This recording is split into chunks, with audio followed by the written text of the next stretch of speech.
Similarly आप ladies को अगर बोलेंगे या किसी को भी बोलेंगे कि चलो जिम चलते हैं, तो जिम जाने की हिम्मत नहीं है, आज मैं बहुत थक गया हूँ।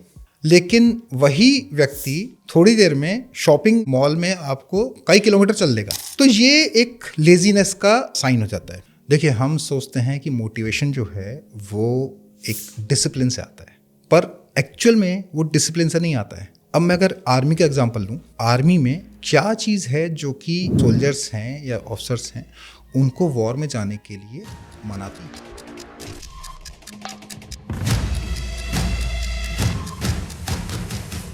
देखिए, फिजिकल अगर तौर पे लेंगे तो बर्नआउट के जो सिम्टम्स होंगे वो वही होंगे जो आपके स्ट्रेस के होते हैं। आपको नेक में पेन हो सकता है, या फिर आपकी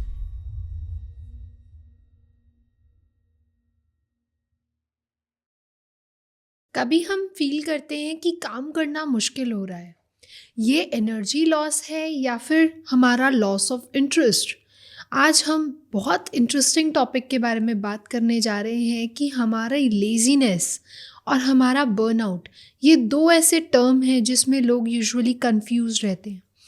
तो आज हम इसी बारे में जानेंगे कि ये होता क्या है, क्या ये सिमिलर है या इन दोनों में भी डिफरेंस है, और अगर डिफरेंस है तो कैसे हम इसके सिम्टम्स को पहचान सकते हैं, क्या साइंस हमारी बॉडी में इसको लेके आते हैं, और अगर हम इसको हील करना चाहें तो कौन सी ऐसी हीलिंग मोडालिटीज़ हैं जो इन पे काम करती हैं और हमारी बॉडी को वापस एनर्जी रिगेन करती हैं। समटाइम्स ऐसा होता है कि हम लोग सिर्फ इंटरेस्ट नहीं है या मोटिवेशन नहीं मिल पा रहा है इसलिए काम भी छोड़ देते हैं। तो क्या ये लेजीनेस या बर्नआउट के साइंस हो सकते हैं? तो आज इन्हीं सब के बारे में हमें समझाने और बताने आए हैं लेफ्टिनेंट कर्नल अभिनव शर्मा, रिटायर्ड, जो कि काफ़ी सारी हीलिंग मोडालिटीज़ के साथ जुड़े हैं और काफ़ी लोगों की लाइफ को उन्होंने 360 डिग्री ट्रांसफॉर्म किया है। तो चलिए सर से ही जानते हैं कि क्या होता है लेजीनेस और क्या होता है बर्नआउट। वेलकम सर, कैसे हैं आप? I am good Jyoti, thank you. तो सर, सबसे अगर मैं बेसिक सवाल से स्टार्ट करते हैं कि बर्नआउट और लेजीनेस, इसमें बेसिक डिफरेंस क्या होता है? लेजीनेस जो हम आलस बोलते हैं जी। वो बेसिकली है कि आपको किसी एक चीज़ में या किसी ज़्यादा भी हो सकती है एक से, उनमें आपको इंटरेस्ट नहीं है। अच्छा। एनर्जी आपके पास है, पर आप उसको सर्टेन कामों में नहीं डालना चाहते हैं। अच्छा। लाइक आप बच्चे हो गए, तो बच्चे पढ़ाई कर रहे होते हैं तो बोलते हैं मेरे को ये मैथ्स पढ़ने का मन नहीं है, लेकिन मैं इंग्लिश बुक पढ़ लूँगा। सो ये एक लेजीनेस हो गई। अच्छा। सिमिलरली आप लेडीज़ को अगर बोलेंगे या किसी को भी बोलेंगे कि चलो जिम चलते हैं, तो जिम जाने की हिम्मत नहीं है, आज मैं बहुत थक गया हूँ। लेकिन वही व्यक्ति थोड़ी देर में शॉपिंग में मॉल में आपको कई किलोमीटर चल देगा। तो ये एक लेजीनेस का साइन हो जाता है। ओके। जो बर्नआउट है वो थोड़ा सा अलग हो जाता है, क्योंकि बर्नआउट में आपके पास में इंटरेस्ट तो है, मोटिवेशन है, पर आपके पास एनर्जी नहीं बची है। अच्छा। सो आप कुछ भी करने का आपका मन नहीं करता। ठीक है। सो ये बेसिक डिफरेंस हैं लेजीनेस में और बर्नआउट में। ओके। और अगर हम बर्नआउट को और डीप में जानना चाहें तो आप बर्नआउट को कैसे डिफाइन करेंगे? देखिए, बर्नआउट नॉर्मल भाषा में जब हम बोल देते हैं वो ऑफिस में बोल देते हैं कि हम बर्नआउट हो गए हैं, एग्जॉस्ट हो क्योंकि गए। एग्जॉस्ट तो थकान है, exhaustion is temporary thing. Burnout जो है ये लॉन्ग फेज होता है, क्योंकि आपने अपने आप को परमिट नहीं किया रेस्ट करने का। आप किसी चीज़ में लगे रहे विदाउट इमोशनल आपका जो बैकलॉग है उसको अनलोड किए हुए। अच्छा। क्या होता है कि जैसे कोई आदमी है या लेडीज़ भी होती हैं जो ऑफिस में हैं, ऑफिस में उन्होंने बहुत घंटों तक काम किया। आजकल 10-12 घंटे नॉर्मल हैं ऑफिस में। 10-12 घंटे के बाद में वो घर पे आए हैं। घर पे आके भी अब जिस टाइम वो आते हैं या तो डिनर टाइम हो गया होता है या फिर टीवी चल रहा होता है, तो वो टीवी देख लेंगे, डिनर कर लेंगे और जाके सो जाएंगे, क्योंकि थक तो गए हैं, मेंटली थक गए हैं। लेकिन जो उनके अंदर में वो एक गुबार है, जो एक इमोशंस भरे हुए हैं, वो किसको बताएंगे? कोई सुनने को तैयार नहीं होता, या तो सब एग्जॉस्ट होते हैं, सब अपनी थके होते हैं। सब थके होते हैं। लेकिन ये जो इमोशंस को निकालना है, ये बहुत ज़रूरी है बर्नआउट से बचने के लिए। जैसे सैटरडे या संडे आता है या वीकेंड आता है, उस पे भी हम कहते हैं हम रेस्ट करेंगे, लेकिन रेस्ट हम क्योंकि फिजिकली एग्जॉस्टेड नहीं है, हम मेंटली इमोशनली एग्जॉस्टेड हैं। तो फिजिकल आप रेस्ट ले लेंगे, आप थोड़ा सा लेट उठेंगे और बाकी घर के जो काम हैं वो थोड़ा, या तो खाना नहीं बनाएंगे, खाना बाहर से मंगवा लेंगे। That is just a way for your physical rest. लेकिन जो आपका इमोशनल एक आउटबर्स्ट है, जो आपने अंदर भरा हुआ है इतने दिनों से, उसको निकालना भी ज़रूरी है। अब कई बार क्या होता है, अब आपने देखा होगा कि हम लोग ऑफिस में होते हैं तो हम लोग बुराई कर रहे होते हैं एक दूसरे की, सो वो भी एक तरह से वो एक इमोशनल आउटबर्स्ट हो जाता है। अच्छा। तो वो भी काम करता है बर्नआउट से बचाने के लिए। अगर इमोशनल एंगल से आप देखेंगे कि इमोशनली आप भरे जा रहे हैं, तो आप बर्नआउट की तरफ जा रहे हैं। जो हम स्ट्रेस बोलते हैं, stress is the first step towards a total burnout. तो सर, अगर हम एक लाइन में बोलना चाहें या समझना चाहें कि लेजीनेस जब अपनी पीक पे आता है तो कहीं ना कहीं वो बर्नआउट की स्टार्टिंग बन जाता है। लेजीनेस, जैसे मैंने बोला कि it is about one interest. आपके पास एनर्जी है, फिर भी आप कुछ करने को तैयार हैं, आप 2-2 घंटा 3-3 घंटा रील देख सकते हैं, तो इसका मतलब कि आप एग्जॉस्टेड नहीं हैं, लेकिन आपको कुछ करने का मन नहीं कर रहा है। Laziness can be selective. अच्छा। Burnout is not selective, it is total. आपको टीवी देखने का भी मन नहीं करेगा when you are burned out. Okay. So that's a difference. तो यूजुअली बोला जाता है कि आप थक गए हो या बहुत आप जस्ट यूर रेस्टिंग, तो आपको बोला जाता है कि आप लेजी हो रहे हो, आप you're in the laziness state. तो क्या हम थकान को लेजीनेस बोल सकते हैं?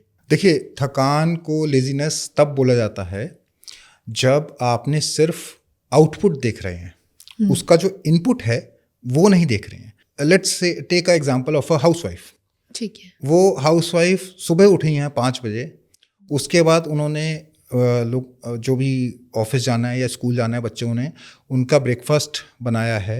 उसके बाद में उन्होंने घर का सारा जो हाउस हेल्प आए थे उनको भी देखा है, प्लस फिर उन्होंने लंच बनाया है, फिर उन्होंने घर में साफ़ सफाई भी करती हैं, डिनर भी बनाया है। और वो थोड़ी देर के लिए अगर वो मोबाइल लेके बैठ जाती हैं या कुछ भी, मान लीजिए टीवी देखना शुरू कर देती हैं, तो लोग बोलते हैं कि लेजी हो गई हो, तुम कुछ करती नहीं हो, घर में ही बैठी रहती हो दिन भर। लेकिन वो उनका वो पूरा दिन नहीं देख रहे हैं, वो सिर्फ वो थोड़ी देर का जो टाइम है, जो उनके रेस्ट का टाइम है, वो देख रहे हैं और उसके ऊपर उनको जज कर रहे हैं कि भाई आप लेजी हो गए हो। एग्जैक्टली। जब लेजी बोला जाता है तो हमें एक सर्टन गिल्ट भी आता है कि मेरे को लेजी बोल रहे हैं, तो वो क्या है, वो रेस्ट को एट अ बैकलॉग पे रखती रहती हैं। धीरे धीरे धीरे वो फिर एक टाइम आता है जब उनको बर्नआउट वाला फेज आना शुरू हो जाता है, क्योंकि उन्होंने अपने रेस्ट को जो इम्पोर्टेंस है वो दी ही नहीं, और उन्होंने लोगों का सुन के अपना जो रेस्ट पीरियड था उसको कम कर दिया। अच्छा। जब थक गए हैं तो आपको रेस्ट लेना अलाउड है, ये आपने खुद डिसाइड करना है कि आपने कब रेस्ट लेना है। तो ये जो है कि थकान लेजीनेस में कन्वर्ट हो जाती है जब आप बेसिकली कोई और आपको जज करता है। एग्जैक्टली। ये आई गेस हर इंडियन सोसाइटी या कह लीजिए हर इंडियन हाउस होल्ड की कहानी है। इंडियन हाउस होल्ड ही नहीं, बाकी भी हर जगह, in fact all over the world जो प्रॉब्लम हो रही हैं ये इसी वजह से हो रही हैं, because people are judging each other. Exactly. लोग अपने आप को रेस्ट पीरियड पे रखते हैं और लोगों को लगता है कि ये तो कुछ काम करते ही नहीं है। एग्जैक्टली। वो रेस्ट के साथ ना एक गिल्ट आ जाता है। एग्जैक्टली। है ना, कि मेरे को करना बहुत कुछ है, I want to earn also, but अपने आप को रेस्ट दे रहा हूँ, that means you are wasting the time. Yes, you are wasting the time. So वो गिल्ट एक आ जाता है। अब इसको कई बार हम लोग नॉर्मल भाषा में प्रोक्रेस्टिनेशन आजकल बोलने लग गए हैं। So not much difference between burnout burnout generally हम समझते हैं कि ऑफिस में हो रहा है, और घर में जो हाउसवाइफ्स हैं या जो एंटरप्रेन्योर्स हैं वो उसको प्रोक्रेस्टिनेशन बोलते हैं कि मुझे आज ये क्लास या कुछ एक सब्जेक्ट सीखना था और मैं आज नहीं सीखा, मैंने आज, वो कहते हैं मैं प्रोक्रेस्टिनेशन कर रहा हूँ। तो ये प्रोक्रेस्टिनेशन होता क्या है? बहुत सुना है, बहुत रील्स में, सोशल मीडिया पे ये वर्ड बहुत ज़्यादा आजकल ट्रेंड पे है। तो ये होता क्या है? बेसिक मीनिंग जानते हैं इसका। देखिए, बेसिक मीनिंग जो प्रोक्रेस्टिनेशन का आता है वो है कि जो आपने चीज़ें करनी हैं उनको बैक बर्नर पे रखते रहना। अच्छा। मैं मानता हूँ कि कोई इंसान किसी चीज़ को बैक बर्नर पे कब रखेगा, या तो उसको उतनी इम्पोर्टेंस नहीं मिल रही है, या तो उस काम को इतनी इम्पोर्टेंस नहीं दे रहे हैं वो, या वो काम इतना इम्पोर्टेंट नहीं है, और या फिर उनके पास एनर्जी ही नहीं बची है कि वो काम कर सकें। सो बर्नआउट और प्रोक्रेस्टिनेशन को मैं एक ही बॉक्स में रखूँगा कि बर्नआउट यू कैन से कि वो जनरली जो हम बोलते हैं कि ऑफिस में बर्नआउट हो जाता है, लेकिन घर पे या नॉर्मल लाइफ में हम उसको प्रोक्रेस्टिनेशन बोल सकते हैं। मतलब प्रोक्रेस्टिनेशन और बर्नआउट दोनों सिमिलर हैं लेकिन अलग अलग सब्सटेंस पे। हाँ, उनको देखने का तरीका बस अलग है, बाकी otherwise I believe it is the same thing. तो सर, जैसा भी आपने कहा कि अपनी जो चीज़ें हैं उनको बैकलॉग पे रख देते हैं, हाँ ये एक्चुअली होता है। वी कैन रिलेट बिकॉज हम लोग अपने पैशन को, अपने हॉबीज़ को बहुत बैकलॉग पे रख देते हैं। क्यों? क्योंकि जब हम घर जाते हैं तो you have the family involvement, आपको वहाँ टाइम देना है, उनके चीज़ों को इम्पोर्टेंस। प्रॉब्लम यही है ना कि आप दूसरों को इम्पोर्टेंस देते आए रहे हो, जब आप खुद को जब इम्पोर्टेंस देना चाहते हो तो साथ में गिल्ट आ जाता है। एग्जैक्टली। तो क्योंकि टाइम तो उतना ही है आपके पास, अब आपने खुद के लिए इम्पोर्टेंस दिया कि खुद मेरे को ये हॉबी करनी है या जो भी आपने करना है, आपने अपना करियर को बढ़ाना है, तो आप अपने आप को इम्पोर्टेंस दे रहे हो, बट उस टाइम आप दूसरों को इम्पोर्टेंस ज़्यादा दे रहे होते हो और अपने आप को बैकलॉग पे रख रहे होते हो। बिल्कुल। So that is why this procrastination comes in. It is same as burnout, क्योंकि आपके पास में एनर्जी ही नहीं बची है वो काम करने के लिए जो आपके लिए इम्पोर्टेंट है। तो सर, अभी आपने स्ट्रेस का भी जिक्र किया था जब आपने बर्नआउट की बात करी। हाँ। तो क्या ये क्रॉनिक स्ट्रेस और बर्नआउट, इन दोनों का कनेक्शन क्या है? पहले हम लेते हैं बर्नआउट को। सो बर्नआउट जो है वो एक दिन में नहीं आता है, वो धीरे धीरे over a period of time आता है। स्ट्रेस की हमने पहले भी बात की थी कि स्ट्रेस जो है वो आपके जो इमोशंस हैं वो आप अंदर भरे जा रहे हैं, उसको एक आउटलेट नहीं मिल रहा है, चाहे कैसे भी निकालें, चाहे बोल के निकालें, रो के निकालें, कैसे भी निकालें, तो उसको निकालना ज़रूरी होता है जी। अब जब वो क्रॉनिक स्ट्रेस बन जाता है, क्रॉनिक मीन्स बहुत टाइम से वो स्ट्रेस चल रहा है, सो धीरे धीरे आपके अंदर वो एनर्जी इतनी नहीं रहती है कि आप कुछ भी कर सकें। सो क्रॉनिक स्ट्रेस जो है धीरे धीरे एक आपका बर्नआउट में कन्वर्ट हो जाता है। अब जैसे ऑफिस के लोग होते हैं, ऑफिस में ठीक है नॉर्मल स्ट्रेस होता है, लेकिन अगर कोई इंसान ये बोल रहा है कि ये प्रोजेक्ट ख़त्म कर लेता हूँ, ये ठीक रहेगा, या मुझे प्रमोशन के लिए और मेहनत करनी है और काम करना है, और रेस्ट में जब ये प्रोजेक्ट ख़त्म हो जाता है तब कर लूँगा, ये नॉर्मल हम बोलते रहते हैं। लेकिन जब ये बोलना आपका महीनों सालों तक चलता रहे तो लास्ट में बॉडी कह देगी कि भैया बस अब मेरे से आगे नहीं होता, तो वो आपका बर्नआउट का फेज आ गया। तो मतलब क्रॉनिक स्ट्रेस एंड बर्नआउट कहीं ना कहीं एक ही लाइन में है, एक ही स्टेप्स के साथ चल रहे हैं। First step is chronic stress, second burnout. Okay. तो सर, अगर कोई नॉर्मल इंसान अगर जानना चाहे कि कब वो इमोशनली, फिजिकली, मेंटली थका हुआ है, तो वो क्या ऐसे सिग्नल्स बॉडी को मिलते हैं? मैं ये समझता हूँ आज की डेट में फिजिकली टायर्ड जो बोल देते हैं ना, बहुत कम होता है। It is more about your mental and emotional tiredness. सबसे पहले आप सुबह उठते ही आपको लगता है कि यार अभी भी थका हुआ, मेरी बॉडी को रेस्ट नहीं मिला है। आपको छोटी छोटी चीज़ों पे इरिटेशन हो रही है। देन आपको जो चीज़ पहले आपको बहुत पसंद थी करना, चाहे आप हॉबी ले लीजिए, बुक पढ़ना ले लीजिए, या मूवीज़ देखना ले लीजिए, या बाहर घूमना ले लीजिए, कोई भी चीज़ आपको जो पसंद थी बहुत, उसमें भी आपको इंटरेस्ट नहीं है, तो ये कुछ कुछ इंडिकेशंस होते हैं कि आप मेंटली एंड इमोशनली आप एक टायर्डनेस की स्टेज पे आ चुके हैं। It can be stress also and it can be total burnout also, दोनों चीज़ हो सकती हैं इसमें। अब बर्नआउट भी हैं, लेकिन ऑफिस तो आपने जाना है, क्योंकि एक आपके पीछे सर के ऊपर तो एक तलवार लटक रही है ना कि जाना ही जाना है। सो वो धीरे धीरे आपका प्रॉब्लम में कन्वर्ट होता रहता है। ओके। फिजिकली टायर्ड मैं समझता हूँ कि बहुत रेयर होता है, क्योंकि आप अगर वैसे देखें तो आप दिन भर तो भाई आप ऑफिस में बैठे हैं, बैठ के ठीक है टायर्डनेस होती है, लेकिन it is more about your mental tiredness कि यार मैं ये काम करते करते पक गया हूँ।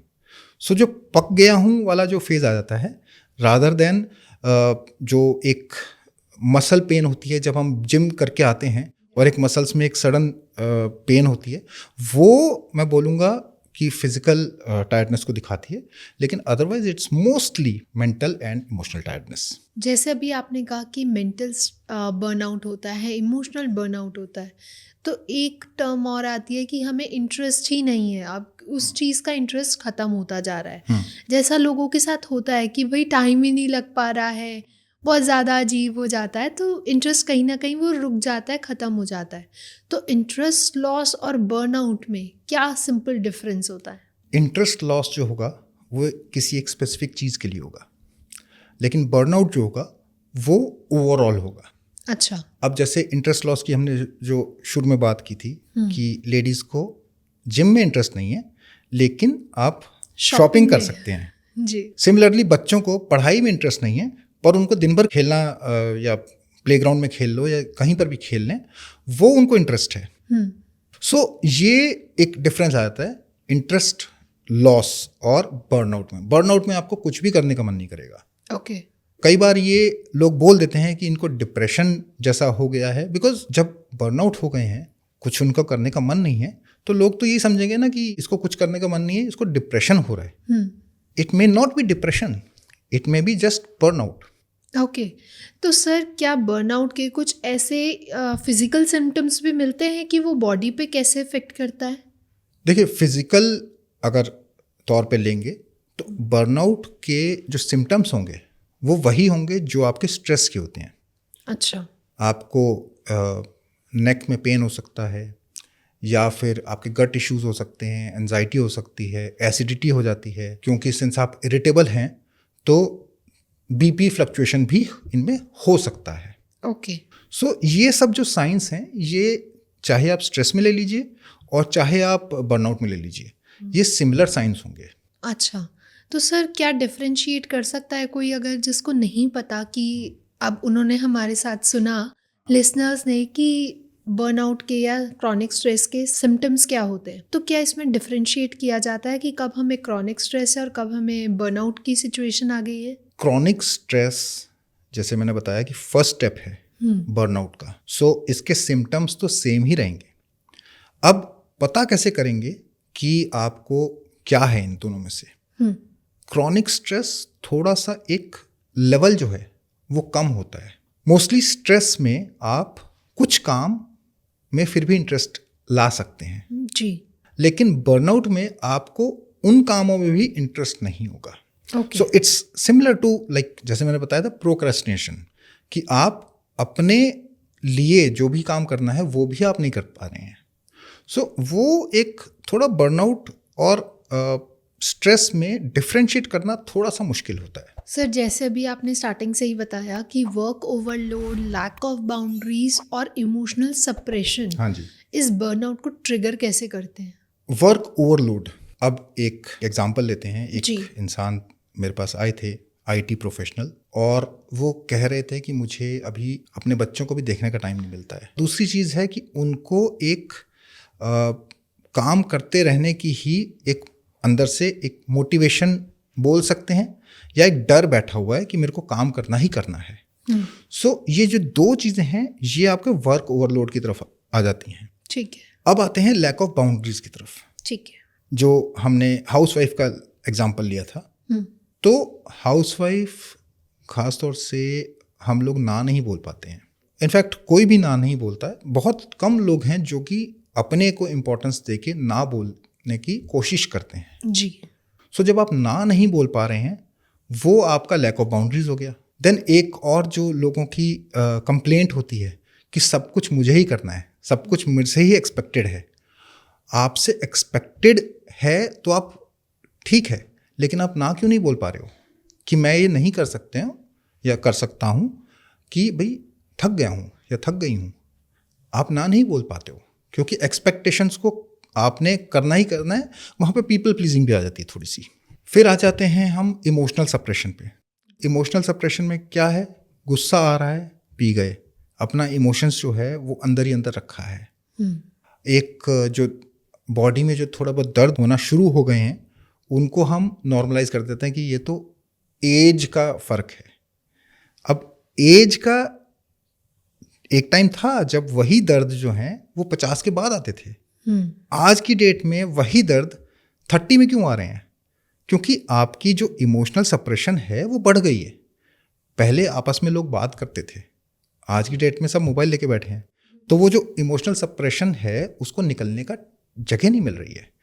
सो ये जो तीनों हैं, वर्क ओवरलोड ले लीजिए, आपका लैक ऑफ बाउंड्रीज ले लीजिए, और या फिर इमोशनल सप्रेशन ले लीजिए, ये जब तीनों मिल जाते हैं तो मैं कहता हूँ कि ये बर्नआउट का शॉर्ट फॉर्मूला है। तो क्या बर्नआउट के लिए बॉडी सिग्नल्स देती है कि हाँ मैं बिल्कुल एग्जॉस्ट हो चुकी हूँ, नाउ मैं एट बर्नआउट स्टेज? देखिए, साइकोसोमैटिक्स में बहुत बार ये देखा गया है कि बर्नआउट के या इन इमोशंस के सिग्नल्स आते हैं। अच्छा। अगर आपको नेक में दर्द हो रहा है तो यानी कि आप एक सर्टेन बोझ लेके थक गए हैं। यही चीज़ कंधों पे या अगर बैक पे आती है, बैक पे खास तौर से आपका आता है लैक ऑफ सपोर्ट, कि मुझे कोई सपोर्ट नहीं करता है मेरी लाइफ में, तो बैक पेन हो जाएगी शुरू। ठीक है। देन आपका आ गया इनडाइजेशन, जो आपका डाइजेशन का मुश्किल है। अब आप चाहे उसको स्ट्रेस के लेवल पे ले लीजिए कि स्ट्रेस में आपका जो because fight and flight mode जो है उसमें आपका जो डाइजेशन सिस्टम है वो थोड़ा सा लो हो जाता है क्योंकि आप उस स्ट्रेस के लेवल पे हैं। तो यही चीज़ हम इस में भी देखते हैं, बर्नआउट में भी, कि जो आपका डाइजेशन है वो स्लो हो जाता है क्योंकि आपसे लाइफ डाइजेस्ट नहीं हो रही है। ये बोलते हैं हम लोग इन साइकोसोमैटिक्स कि आप you are not able to digest the life, so that is why your digestion has gone low. Okay. तो ये कुछ सिम्टम्स हैं जो बॉडी में देखे जाते हैं। तो सर, ये एनर्जी हीलिंग, शैडो वर्क और भी अलग अलग मोडालिटीज बर्नआउट से रिकवरी में कैसे हेल्प करती हैं? देखिए, एनर्जी हीलिंग और जो बाकफ्ला रेमेडीज़ हैं या इस टाइप की जो बाकी मोडालिटीज़ हैं वो क्या करेंगी कि आपके जो अंदर स्टक एनर्जी है, जो स्ट्रेस में बनी थी, उसको रिलीज़ करने में, उसको कोहेरेंस में लाने में हेल्प करेगी। ठीक है। शैडो वर्क में और या फिर इमोशनल डिकोडिंग के थ्रू भी हम उस इमोशन पे जा सकते हैं, उस इमोशन को पकड़ सकते हैं जिसने आपको इस बर्नआउट की स्टेज पे लेके आए। अच्छा। जैसे कई बार होता है कि हम ऑफिस में काम करते रहते हैं तो इमोशन उसमें हो सकता है डर, कि अगर मेरा ये काम मैंने कम किया या मुझे प्रमोशन नहीं मिली तो मेरी जो सेल्फ वर्थ है वो खतरे में आ जाएगी। जी। या फिर हम ये भी क्वेश्चन कर सकते हैं हम अपने आप से कि मैं क्यों इस काम में इतना ज़्यादा इन्वेस्टेड हूँ। शैडो वर्क में आप इमोशन पे भी पूछ सकते हैं कि मैं क्यों हर वक्त हाँ बोल देता हूँ। हर बार हम हाँ बोल देते हैं, ना नहीं बोल पाते हैं, तो उसके पीछे इमोशन क्या फंसा हुआ है जो हमें ना बोलने से रोक रहा है। उसके बाद में आ जाता है कि मैं थकने के बाद में भी रेस्ट लेने में मेरे को क्यों एक हिचक होती है, why I am not able to take rest. जी। सो ऑल दीज थिंग्स, ये स्मॉल स्मॉल क्वेश्चंस हैं जो हम शैडो वर्क में लेते हैं। ये क्वेश्चंस हमको अपनी साइकी के बारे में, they give a lot of insight about your own psyche, why you are doing a certain thing and why you are not able to stop it. Okay. Because as it is, many people they want to stop this but they are not able to। जी। Office में जाते हैं, boss से डांट खाते हैं, तो ये नहीं देखते हैं कि मैं बॉस को जवाब क्यों नहीं दे पा रहा हूँ या why am not able to say no to something. उसका रास्ता ढूंढने लग जाते हैं दूसरा, कि मैं साइड बिजनेस शुरू कर लेता हूँ या कोई और तरीका निकाल लेते हैं। जी। लेकिन जो एक्चुअल रूट है, रूट पे हम काम नहीं करते हैं। तो सर इमोशनल कनेक्शन या हम कहें मोटिवेशन, इनका बर्नआउट से क्या रिलेशनशिप है? देखिए, हम सोचते हैं कि मोटिवेशन जो है वो एक डिसिप्लिन से आता है, जी। पर एक्चुअल में वो डिसिप्लिन से नहीं आता है, वो एक कनेक्शन से आता है। अच्छा। अब मैं अगर आर्मी का एग्जांपल लूँ तो आर्मी में क्या चीज़ है जो कि जो सोल्जर्स हैं या ऑफिसर्स हैं उनको वॉर में जाने के लिए मनाती है। So it is not about कि उनको डिसिप्लिन है कि वो डिसिप्लिन में जाएंगे। वॉर में कोई पता नहीं होता है कि कौन कहाँ पर है, लेकिन उनके अंदर एक मोटिवेशन होती है। बोलते हैं नाम नमक निशान, कि या तो अपने पलटन के नाम के लिए, या जो नमक खाया है उसके लिए, और या फिर अपना जो लोगो है उसको निशान बोलते हैं। इनके लिए हम लड़ाई में जा रहे हैं। So that is the connection. So आप जब तक वो कनेक्शन फील नहीं करेंगे तब तक आप मोटिवेट नहीं हो सकते हैं। आप कितने भी डिसिप्लिन हो, पर आप जब तक वो कनेक्शन नहीं होगा। और जो बर्नआउट है, बर्नआउट में सबसे पहले आपके जो इमोशंस हैं वो नम हो चुके हैं, आपको जॉय की फीलिंग नहीं आ रही है, किसी चीज़ में खुशी नहीं मिल रही है, और जो एक आपको जो एक कनेक्शन था, रिवॉर्ड सिस्टम बोलते हैं कि मुझे रिवॉर्ड मिलेगा, वो रिवॉर्ड सिस्टम जो है वो कोलैप्स हो चुका है। ओके। हम प्रॉब्लम कहाँ पर है कि हम लोग सोचते हैं कि जो पैसा है वो हमारा रिवॉर्ड है, लेकिन पैसा जो है वो शुरू में हमें लगता है रिवॉर्ड है, लेकिन it's not the actual reward. Actual reward वो कनेक्शन है कि when you are getting money to your home, तो आपकी जो वर्थ है in the eyes of your family वो बढ़ जाती है। So that is a motivation. जी। तो इसलिए लोग बोल तो देते हैं कि मुझे काम करने का मन नहीं कर रहा है, लेकिन वो ये नहीं समझ पाते हैं मन क्यों नहीं कर रहा है काम करने का। Actually everything is connected. आप मोटिवेशन ले लीजिए, आप कनेक्शन ले लीजिए, इमोशंस ले लीजिए, या फिर बर्नआउट ले लीजिए। So everything is connected. तो सर हमारी लिसनर्स, हमारी ऑडियंस जो आज हमें सुन रही है, उनको आप क्या एक गाइडेंस देंगे कि कैसे वो अपनी लिमिट्स को, अपनी एनर्जी को रिस्पेक्ट करना सीखें? तो जो लिसनर्स के लिए मैं गाइडेंस देना चाहूँगा, सबसे पहला मैं दूंगा कि अपने आप को सेल्फ शेमिंग बंद करें। हम अगर थोड़ा सा भी किसी चीज़ में एक रेस्ट ले लेते हैं, एक पॉज ले लेते हैं, तो हम अपने आप को गिल्ट में ले आते हैं कि मैंने ये काम नहीं किया या मैं ये काम नहीं कर पाया।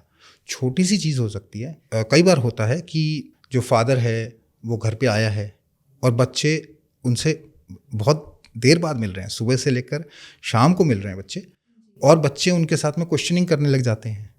और that father, because he has been out for so long and he also need some rest, so वो उनके ऊपर ही शाउट्स, इरिटेट हो जाते हैं। जी। मेरे पास कई केस ऐसे आते हैं कि फादर बोलते हैं कि मैं बच्चों को देख के इरिटेट हो जाता हूँ।